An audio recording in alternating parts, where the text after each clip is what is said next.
villages and so on. I've never heard about Cameroon. I don't think United Nations is discriminating.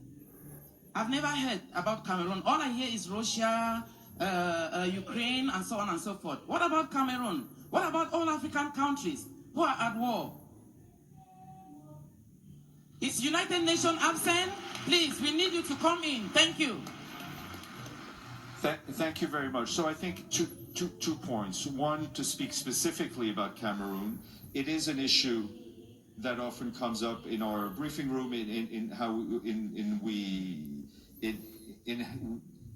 our speeches. And I would say the Secretary General has been very clear about expressing his concern about the human rights violations that we're seeing in the violence that we're seeing in the northwest and in the southwest of the country. We have a very good team in Cameroon who is doing what it can to support the people of Cameroon.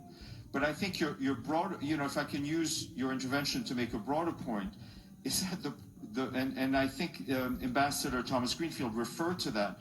There are way too many underreported crises, right? The global media, kind of like ourselves, has the capacity to focus on 2 or 3 issues at a time.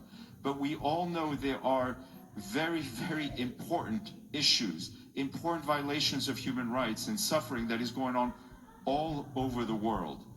And I'm often asked, like, what is the worst crisis in the world? And my answer is always, it depends where you sit, right?